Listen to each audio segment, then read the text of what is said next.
Muy buenas noches, en el día de hoy les vamos a hablar sobre la generalidad de las enzimas. Lo vamos a presentar Karina Gómez, Raúl Valencia y Samara Plata. Bueno, ahora pero ¿qué son las enzimas? Las enzimas son proteínas especializadas que actúan como catalizadores de los procesos bioquímicos, haciendo que estos se lleven a velocidades compatibles con la vida. Pero ¿qué es un catalizador? Es toda sustancia que acelera la velocidad de reacción química sin que se consuma durante el proceso.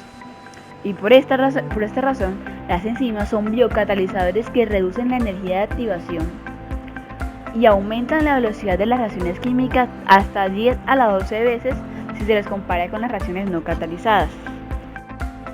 Las enzimas son los químicos de la naturaleza. Facilitan, aceleran y controlan todos los procesos vitales del organismo. La condición fundamental para la salud y la vida es disponer de todas las enzimas en la cantidad suficiente y plena capacidad. Tomé esta frase de Nazar ya que nos resuelve en sí la importancia de las enzimas en el ser humano y su función fundamental. Ahora les voy a hablar sobre la estructura y la función de una enzima.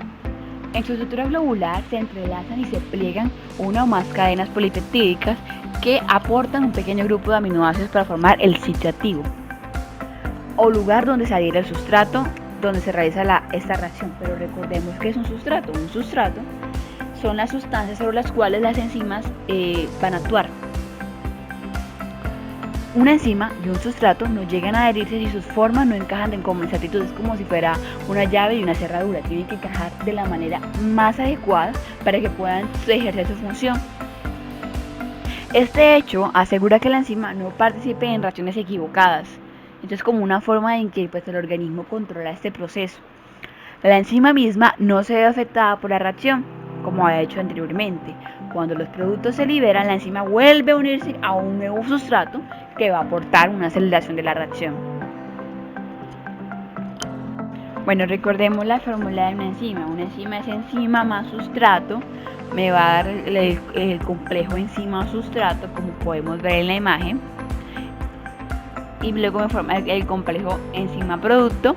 Y luego el producto va dejando el sitio activo de la enzima cuando se separa enzima y el producto por aparte. Recordemos que la enzima jamás se va a ver involucrada o pues en la parte del producto final. Ella queda integral para usarse en otro proceso. Entonces acá tenemos en la imagen un sustrato que se une justamente en el sitio activo como si fuera una llave cerradura que llega. Ahí llega. Se une y se forma el complejo enzima sustrato. Luego este complejo enzima sustrato, tengo un complejo enzima producto, porque ya tengo un producto de este proceso. El producto se va por aparte y la enzima por aparte, porque la enzima la voy a reutilizar. Ahora recordemos un poquito de las generalidades. Las enzimas, por ser proteínas, tienen estructuras como una secuencia de aminoácidos, tridimensional, secundaria y terciaria. La estructura cuaternal la tienen las enzimas cuando tienen dos o más cadenas polipeptídicas. Obviamente acá podemos recalcar que estas son, pues como pueden ver las proteínas, si son más especializadas, por eso su conformación. Las propiedades más importantes de las enzimas son tres. No se alteran ni se consumen durante las reacciones. Se requieren pequeñas cantidades de ellas. Aceleran la velocidad de una reacción hasta alcanzar un equilibrio. Y su importancia se da en la medicina, en la industria alimentaria y en la agricultura. Las enzimas se destruyen y renuevan lentamente por activación de células llamadas zimógenos, que son, por así decirlo, proenzimas. Recordemos que como todo proceso, obviamente vamos a llegar a un momento en el que ya no se va a volver a usar la enzima y por eso tengo, por así decirlo, unos precursores llamados zimógenos para formar nuevas enzimas. Para que se mantenga la vida en la Tierra son 4 condiciones fundamentales. Tiene que estar energía necesaria para los procesos vitales, enzimas para utilizar y dirigir la energía, la reproducción para reemplazar las partes gastadas y aumentar el número de dichas partes. Y cuarto, membranas para organizar todos los procesos de la vida en un ambiente adecuado.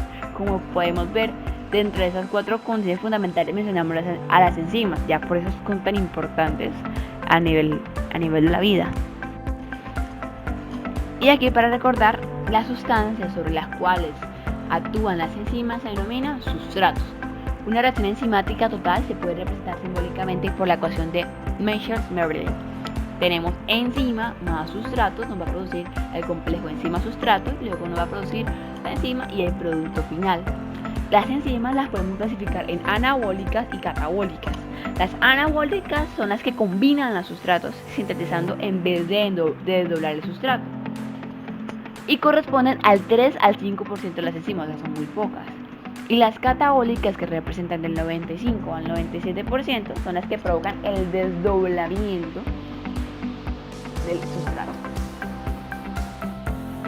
Bueno, aquí tenemos una curva sustrato-velocidad. Esto hace parte de la cinética enzimática. ¿Qué es la cinética enzimática? Es el área de la bioquímica que determina la velocidad de las reacciones enzimáticas y los factores que lo afectan. Pero la velocidad de la reacción de una enzima con baja concentración de sustrato será diferente a como tengo alta concentración de sustrato. Eso hay que tenerlo muy claro. Y en esta curva podemos ver que a mayor sustrato, mayor velocidad de reacción. Pero también, como podemos ver, se forma una meseta cuando la velocidad es máxima. ¿Por qué pasa? Cuando llega a un límite máximo o velocidad máxima, significa que la enzima está saturada y por ende ya no puede reaccionar con más sustratos. Tenemos que por acá que la Km, ¿qué es la Km? Es la constante de Michelis, que es la cantidad de sustrato necesaria para obtener la mitad de la velocidad máxima de la reacción. Y recordemos que cuando la enzima tiene una alta afinidad con el sustrato, se saturará aún más rápido y llegará a su punto máximo. Y obviamente la Km será mejor, la constante de Michelis.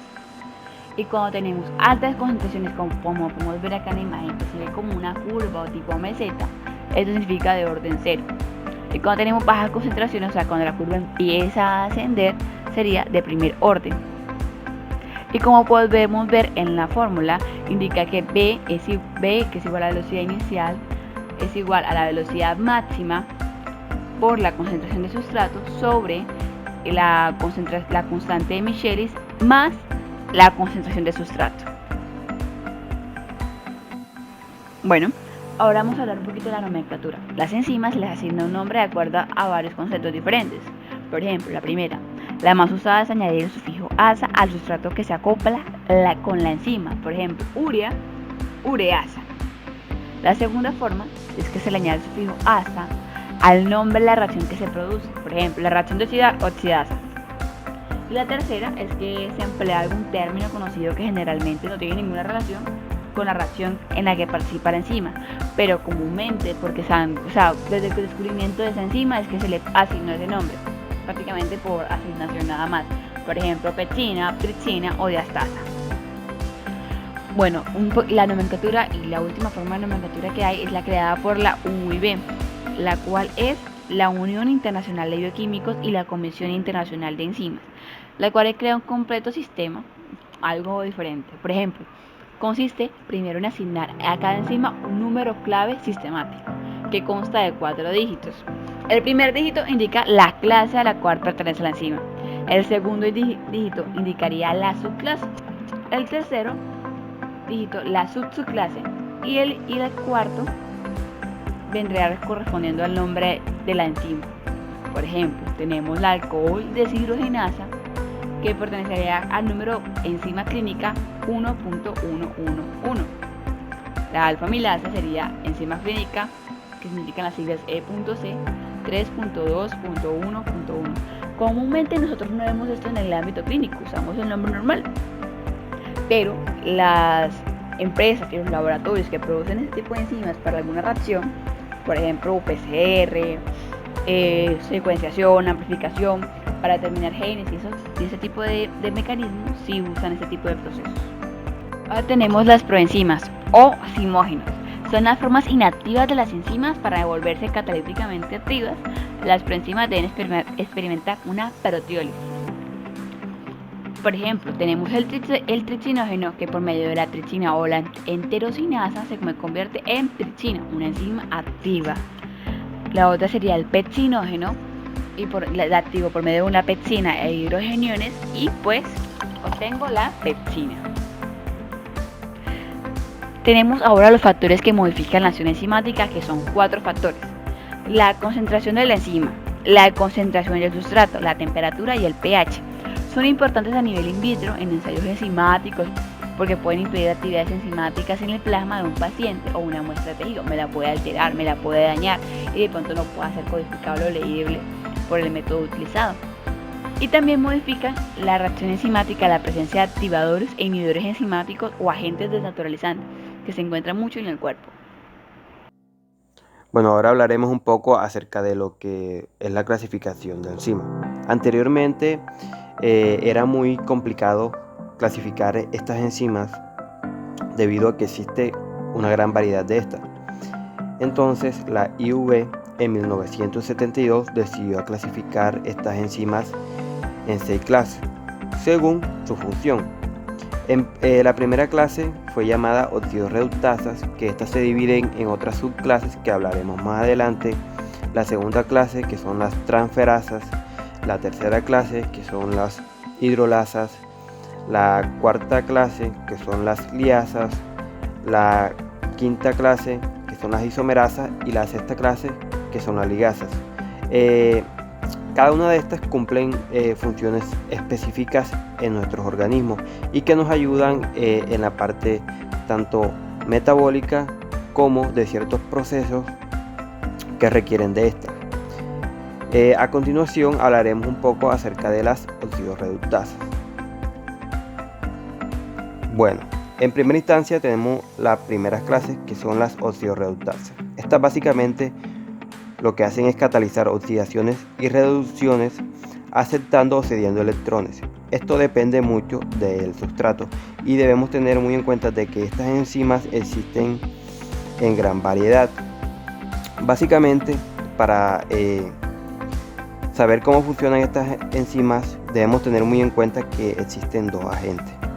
Como podemos notar en la imagen de la parte izquierda inferior, tenemos el agente A, que corresponde al agente reductor, más el agente B, que corresponde al agente oxidante. En este caso, el agente A, el reductor, es el que contiene electrones, mientras que el agente B, que es el oxidante, no contiene electrones.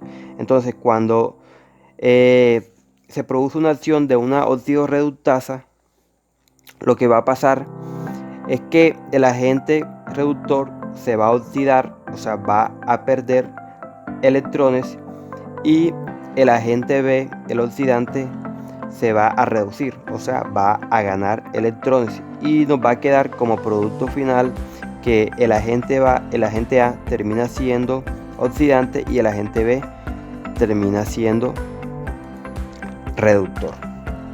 Como podemos notar, bueno, en la imagen derecha tenemos, como le venía comentando, el agente reductor, que básicamente se va a oxidar. Debemos tener muy en claro que cuando se oxida un agente es porque va a perder electrones, y cuando un agente se reduce es porque va a ganar electrones, como lo podemos notar en la imagen de la parte derecha. Bueno, ahora como les venía comentando, estas clases de enzimas, las oxidorreductasas, se subdividen en 4 clases. En primera instancia tenemos lo que son las oxidasas. Básicamente, estas lo que van a hacer es transferir 2 átomos de hidrógeno de un sustrato dador, que en este caso sería el agente reductor, al oxígeno, que en este caso sería el agente oxidante. Un ejemplo, una reacción muy común es la de la glucosa más una molécula de oxígeno. Básicamente lo que se va a hacer es transferir 2 átomos de hidrógeno a esa molécula de oxígeno mediante la acción de una enzima llamada glucosa oxidasa, que básicamente nos va a catalizar, va a hacer que esta reacción sea más rápido, y como producto final nos va a formar ácido glucónico más peróxido de agua, que este peróxido de agua lo estaremos analizando más adelante, pero que cuando se acumula o cuando hay un exceso de este puede llegar a ser tóxico.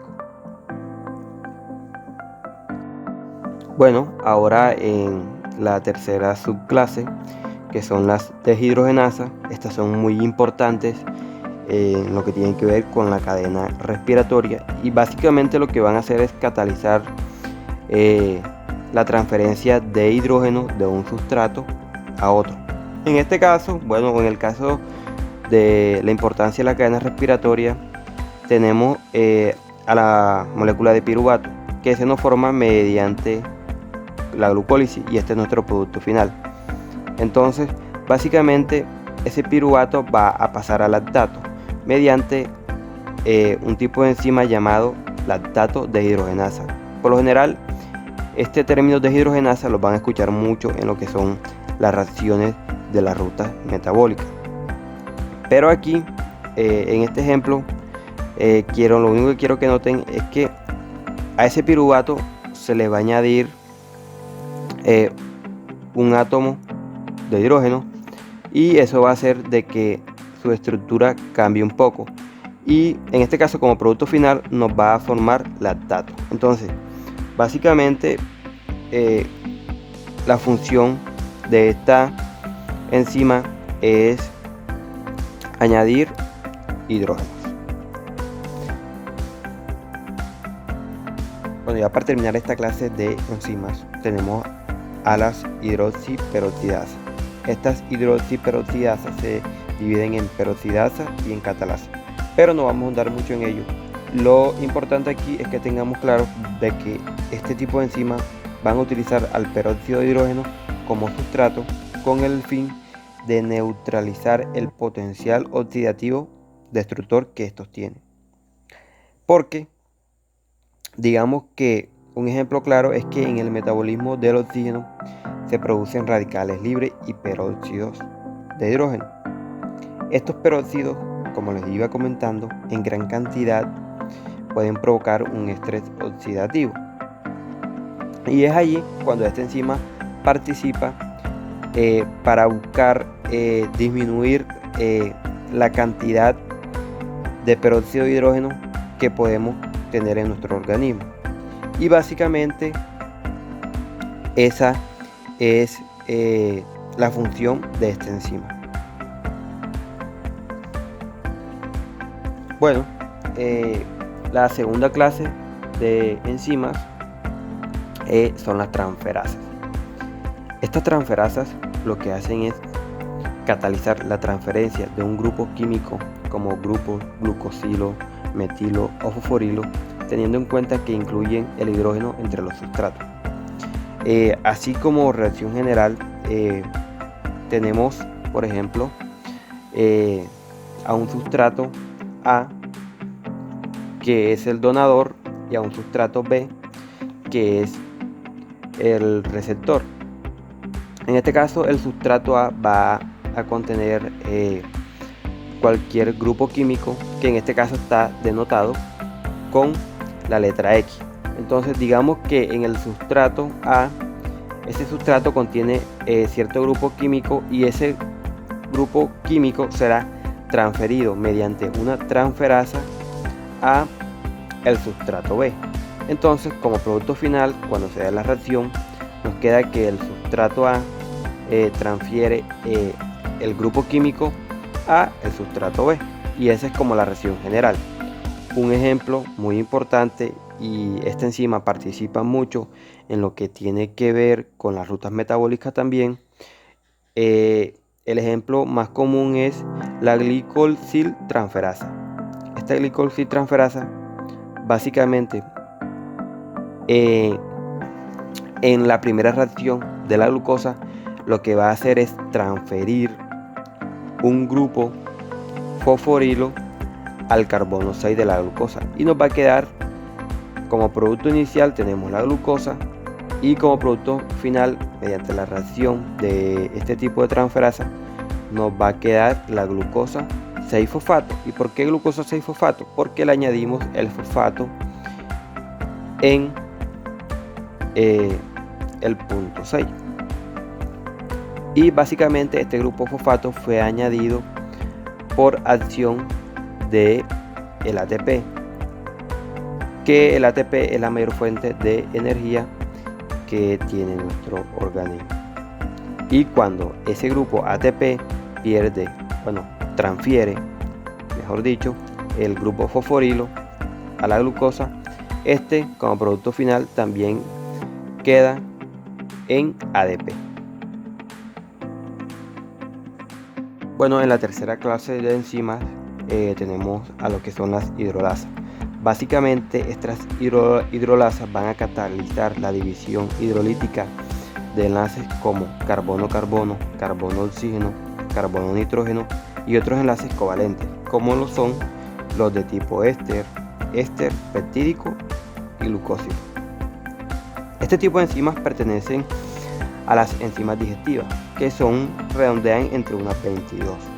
Entonces, como reacción general, básicamente esta enzima lo que va a hacer es romper enlaces mediante una molécula de agua, y por lo general siempre se va a formar dióxido de carbono y el producto final.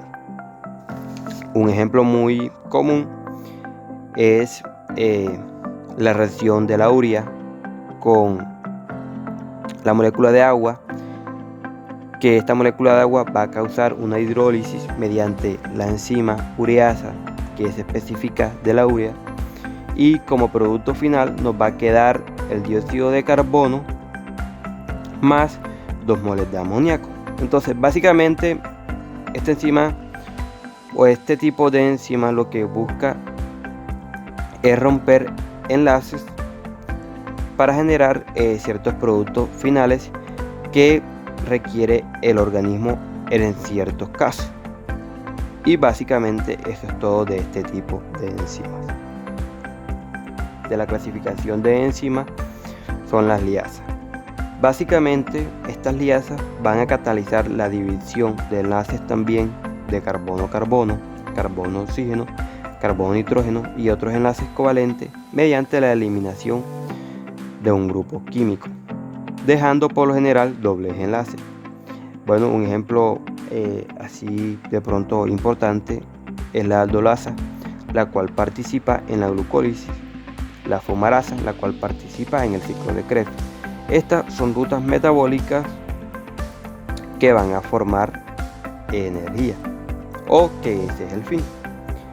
Bueno, un ejemplo muy común es la reacción que se da en el ciclo de Krebs, que es el paso de citrato a cis-aconitato.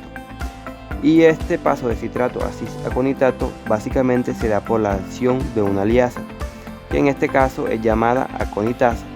En este caso lo que va a hacer es deshidratar esa molécula de citrato, haciendo que esa molécula de citrato pierda una molécula de agua, que en este caso vendría siendo el grupo químico. Entonces, mediante la acción de la aconitasa se va a deshidratar la molécula de citrato, y eso nos va a dar como producto final el cis-aconitato. Un ejemplo muy normal, y pues también se puede dar otro tipo. Bueno, en la quinta clase de enzimas tenemos a las isomerasas. Básicamente estas isomerasas catalizan cambios geométricos o estructurales dentro de una molécula, permitiendo realizar el cambio de molécula necesario para la reacción posterior. Estas enzimas son aplicadas o se ven mucho en la parte de respiración celular. Un ejemplo muy común es la reacción de este tipo de enzimas en la glucólisis. En este caso se da a partir de la glucosa 6-fosfato. Esa glucosa 6-fosfato necesita pasar a fructosa 6-fosfato, y eso se produce mediante un cambio estructural, y básicamente en este caso la fosfoglucosa 6-glucosa isomerasa es la que va a permitir que se dé ese cambio conformacional o estructural de esa molécula de glucosa 6-fosfato, y básicamente se va a poder producir la reacción posterior que requería la molécula de fructosa 6-fosfato. Bueno, ya por último tenemos a lo que son las ligasas. Estas ligasas básicamente lo que van a hacer es catalizar la unión de dos moléculas en reacciones acopladas a la hidrólisis de ATP. O sea, esta enzima lo que van a hacer es unir moléculas, y para eso requieren energía, y esa energía se la va a proporcionar el ATP. Un ejemplo muy común es la piruvato carboxilasa. Básicamente lo que se busca es pasar de piruvato a oxalacetato, y eso se va a dar por la enzima piruvato carboxilasa. Básicamente lo que se va a hacer es añadir una molécula de dióxido de carbono al piruvato mediante las enzimas, y esta enzima requiere energía. Esta energía se la va a proporcionar el ATP mediante el rompimiento de los enlaces fosforilos que este contiene. Entonces, cuando se produce o se proporciona la energía a esta enzima, se va a formar como producto final el oxaloacetato. Bueno, eso era todo en la parte de clasificación de enzimas. Este tipo de enzimas, estas 6 clases de enzimas que manejamos o ahondamos un poco, son las que por general se van a presentar en la respiración celular, en los procesos de las rutas metabólicas como es la glucólisis, el ciclo de Krebs y todos esos procesos químicos o esas reacciones químicas que se van a presentar en nuestro organismo.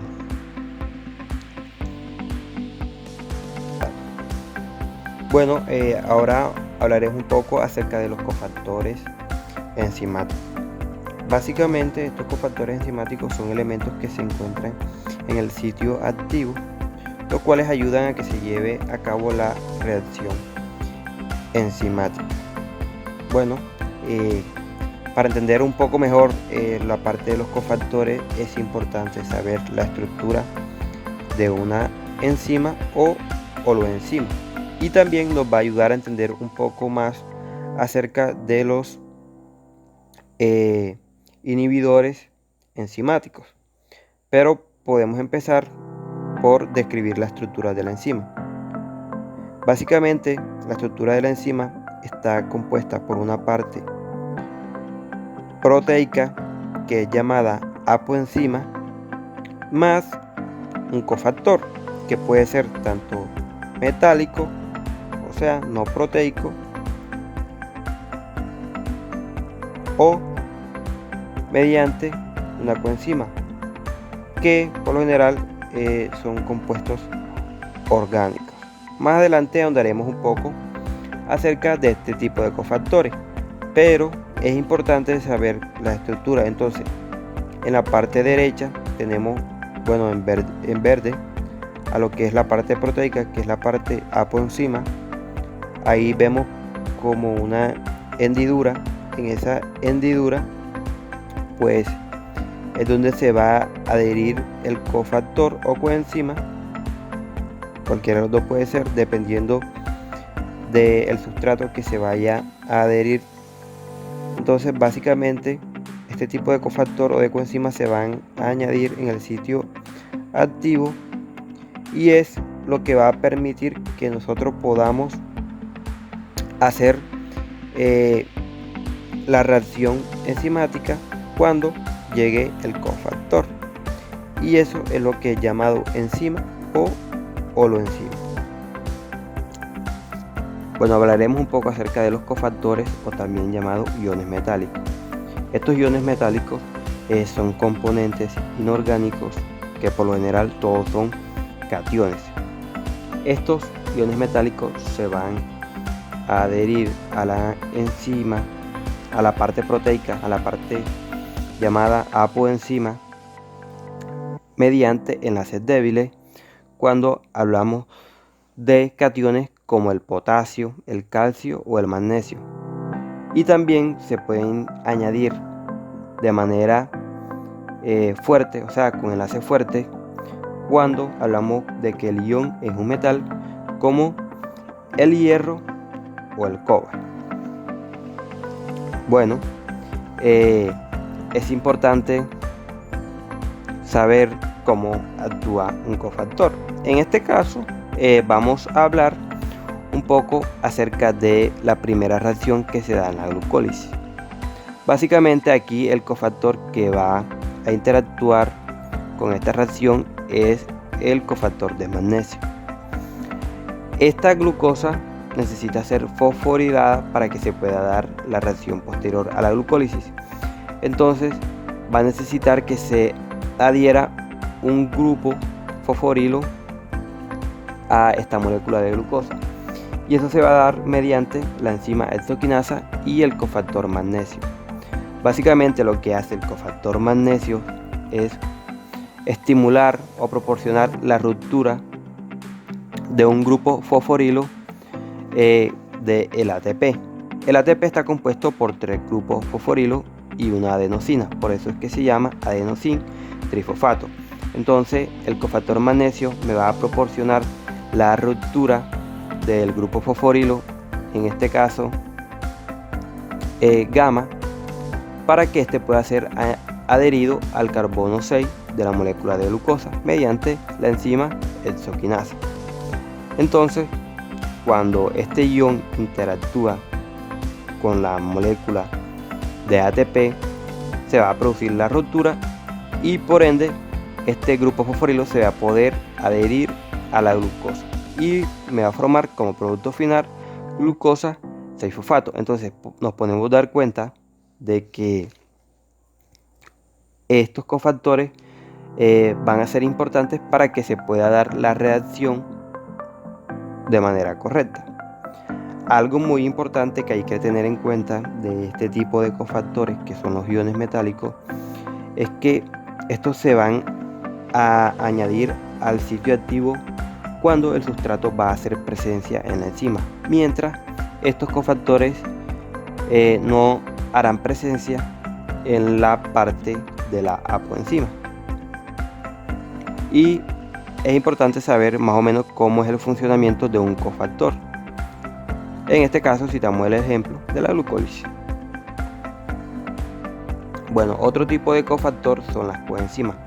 Estas coenzimas son compuestos orgánicos que básicamente van a actuar como reactivos para la transferencia de grupos químicos.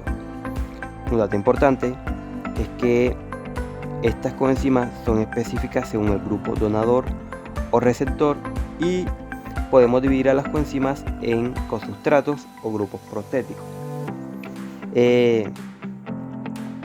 Las enzimas que requieren de este tipo de coenzimas son las enzimas de clase 1, las oxidorreductasas, las enzimas de clase 2, las transferasas, las enzimas de clase 5, que son las isomerasas, y las enzimas de clase 6, que son las ligasas.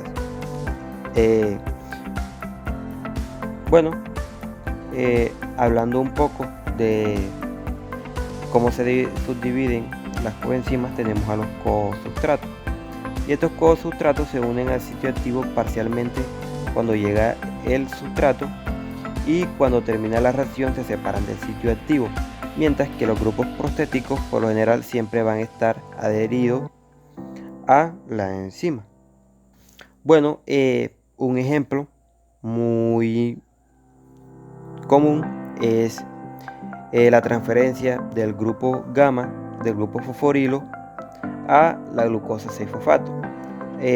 Aquí vamos a tomar el mismo ejemplo o la misma reacción, y es básicamente de que la coenzima nos va a proporcionar esa transferencia del grupo fosforilo gamma, en este caso a la glucosa, al carbono 6, y esta coenzima lo que va a hacer es tener este grupo parcialmente hasta cuando llega a la molécula de glucosa, más específicamente en el carbono 6. Allí esta será adherida y la reacción estará lista. Y como producto final les había comentado que era la glucosa 6-fosfato. Bueno, ahora hablaremos un poco acerca de los inhibidores enzimáticos. También pueden ser llamados paralizadores. Estos básicamente están encargados de disminuir o anular la actividad enzimática. Este tipo de inhibidores pueden ser competitivo, no competitivo y alostérico. Ya a continuación hablaremos las características de cada inhibidor, pero es importante que tengamos en cuenta cómo se da una reacción normal. Como les venía comentando mi compañera, bueno, o como podemos notar en la parte superior donde dice reacción normal, básicamente ahí tenemos a la enzima esperando a que se adhiera al sustrato, al sitio activo. Cuando ya esta enzima recibe el sustrato, se da la reacción y se dan los productos finales. Bueno, básicamente el inhibidor competitivo son compuestos que tienen una estructura química idéntica al sustrato, lo cual genera una especie de engaño y permite formar el complejo enzima inhibidor. Como podemos notar en la imagen en la parte de abajo, donde nos indica inhibidor competitivo, podemos notar de que el sustrato original no se va a poder adherir al sitio activo, ya que este inhibidor va a bloquear esa reacción. Entonces, cuando ese inhibidor se adhiere al sitio activo, no permite de que el sustrato se adhiera y por ende esa reacción no se va a poder producir. Este tipo de inhibidores competitivos son muy utilizados en la farmacoterapia, ya que se emplean como medicamentos para inhibir la reacción enzimática de parásitos o bacterias. Bueno, otro tipo de inhibidores son los no competitivos. Como podemos notar en la imagen inferior derecha, los inhibidores no competitivos son compuestos que se van a añadir a la parte proteica de la enzima, pero no al sitio activo, como lo hacían los inhibidores competitivos. Estos inhibidores no competitivos se pueden dividir en dos clases: los reversibles, que se unen por enlaces débiles en las enzimas a través de los enlaces de hidrógeno, y estos retardan la acción enzimática pero no la impiden. Y tenemos los irreversibles, que se unen por enlaces fuertes impidiendo la acción catalítica permanentemente. O sea que cuando el no competitivo es irreversible, la acción va a quedar bloqueada completamente, y por lo general estos son los tipos de inhibidores no competitivos que encontramos.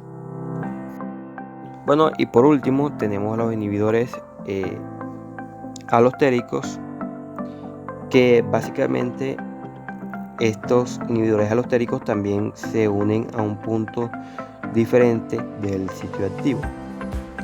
Este inhibidor, cuando se adhiere a un punto diferente del sitio activo, lo que va a hacer es generar un cambio conformacional natural en la enzima y en su actividad catalítica. Sabemos que cuando una proteína, en este caso la enzima, sufren cambios en su estructura, su funcionalidad también se va a ver afectada, y en este caso los inhibidores alostéricos van a hacer exactamente eso: es alterar la conformación natural de la enzima y por ende su reacción no se va a poder dar. Y bueno, eso era todo en la parte de inhibidores enzimáticos. Muchas gracias. Análisis de ciertas enzimas que ayudan en el diagnóstico. El análisis de enzimas en el plasma sanguíneo ha desempeñado una función fundamental en el diagnóstico de varios procesos morbosos. Muchas enzimas son constituyentes funcionales de la sangre.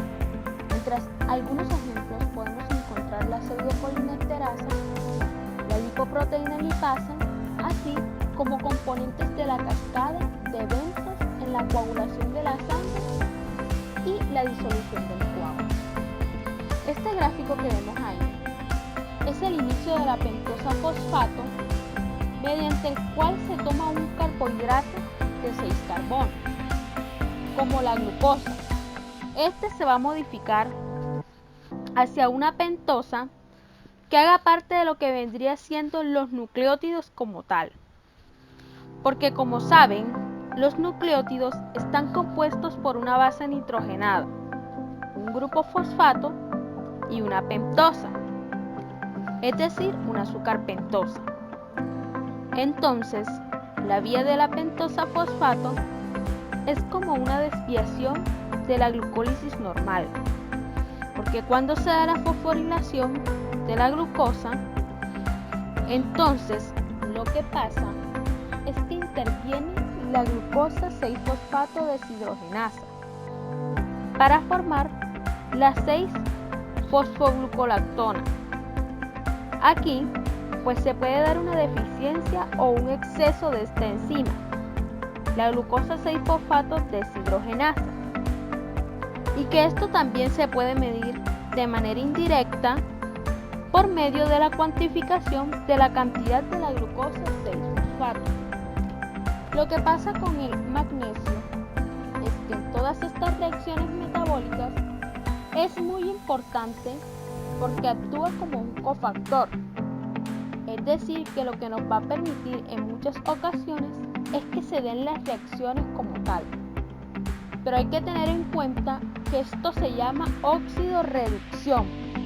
Todas estas son las que se conocen como redox y la formación del NADPH.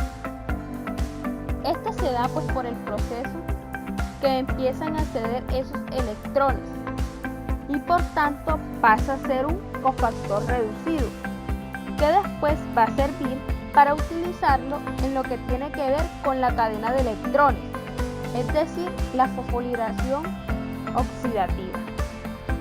En resumidas cuentas, la producción de la glucosa 6-fosfato mediante la exocinasa está acoplada a la oxidación de este producto por la glucosa 6-fosfato deshidrogenasa en presencia de enzima añadida y NADP+.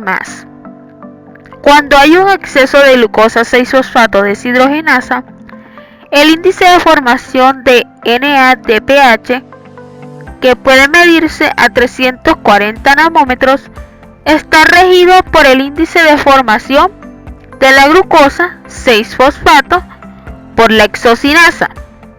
Pero ¿cuál va a ser la función de la glucosa 6-fosfato?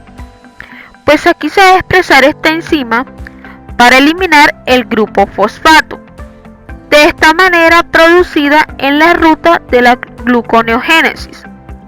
Esta glucosa libre pues va a pasar a la corriente sanguínea, donde va a poder ser utilizada por otras células del organismo.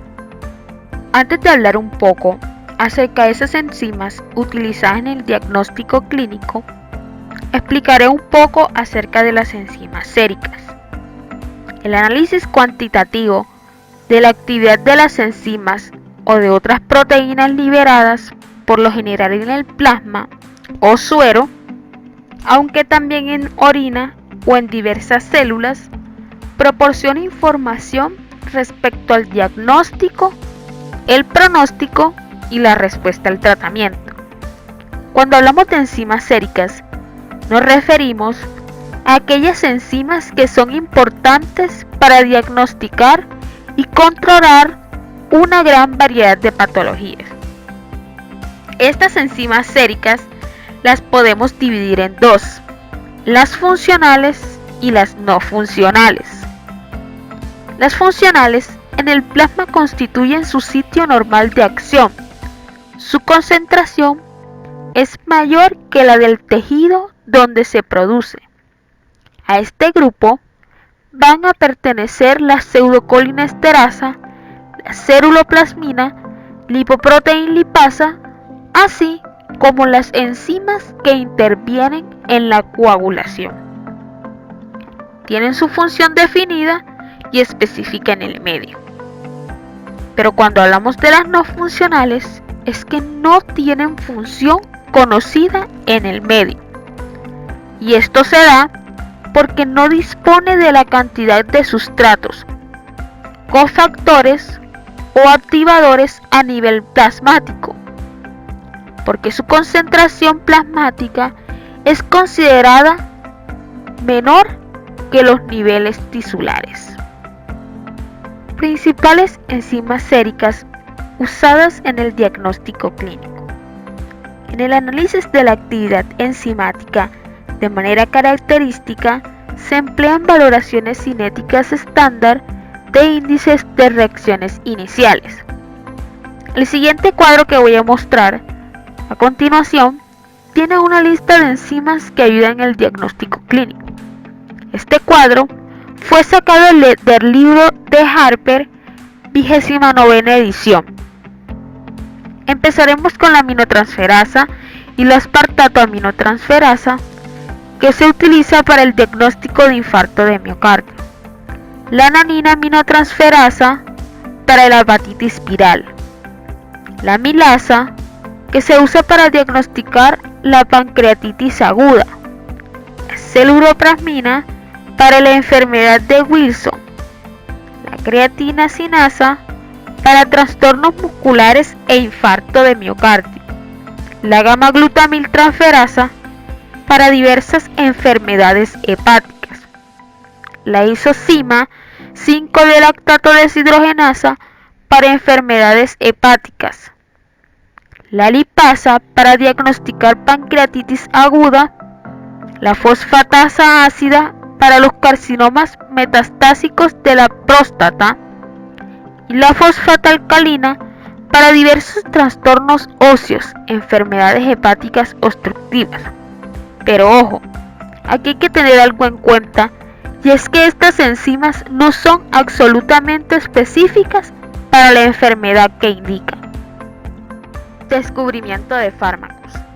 Las enzimas constituyen una de las clases primarias de biomoléculas dirigidas para la creación de fármacos y otros agentes terapéuticos. Por ejemplo, muchos antibióticos inhiben enzimas que son singulares para microbios patógenos. En años recientes, métodos computacionales se han integrado a este esfuerzo multidisciplinario. Aquellas moléculas que muestran actividad biológica son llamados hits. Los hits son encontrados por tamizaje de un número vasto de moléculas, y aunque el descubrimiento y desarrollo de medicamentos se ha hecho durante muchos años, se sigue esperando que estos se aceleren aún más con el método in silico computacional. Estos contribuyen los mecanismos de acción de los principios activos de los medicamentos. Esta imagen que encontramos aquí fue sacada de una revista española llamada Elsevier. Se llama cribado virtual. El cribado virtual es un filtrado computacional in silico de moléculas para seleccionar candidatos, y de esta manera lo que hace es reducir significativamente muchos números de ensayos en el acoplamiento molecular. Esto requiere un escribado en la estructura donde solo se conocen los compuestos activos, pero no se conoce el receptor. Entonces, esta búsqueda se hace basada en el ligando, que es esa similitud molecular. Al combinarse estos filtros, se facilita la búsqueda, como los descriptores moleculares y las propiedades farmacocinéticas. Al final, el HITS experimental ha servido como puntos de partida de programas de optimización. Se empieza con la prueba in silico y es probada en el receptor, que va a ser ese acoplamiento molecular. También en ese basado ligando, que es el estudio de esas similitudes. Eso todo lo que van a dar es un híbrido que va a ser ese modelo farmacóforo. Entonces eso nos va a dar el resultado de los hits. Esos hits que nos van a permitir esa evaluación experimental, y esos experimentos nos van a dar como resultado final la optimización y desarrollo. En último, tenemos este caso clínico, pero primero vamos a hacer un recorderis. Las enzimas son polímeros biológicos que catalizan reacciones químicas y hacen posible la vida tal y como la conocemos. La presencia y mantenimiento de estas son el conjunto completo y equilibrado para desintegrar nutrientes y así proporcionarnos energía. Casi todas las enzimas son proteínas. Ahora sí nos vamos al caso clínico.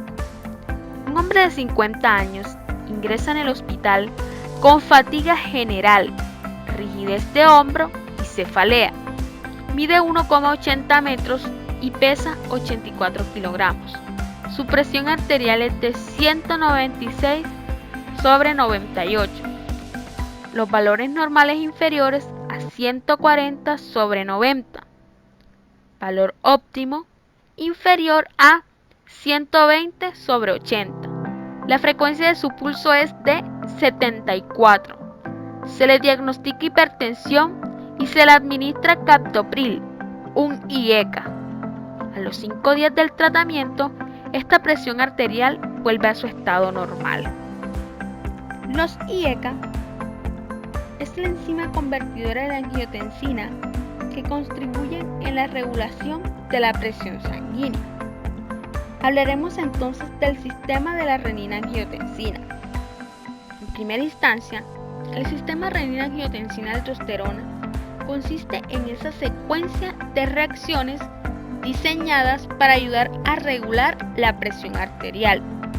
Cuando la presión arterial disminuye, para el caso sistólico, a 100 milímetros de mercurio, los riñones van a liberar la enzima renina en el torrente sanguíneo en dos fragmentos, que van a ser la angiotensina 1, que es la que va a estar inactiva, y la 2, que es la hormona activa, provocando la constricción en las paredes musculares de las arteriolas, aumentando la presión arterial.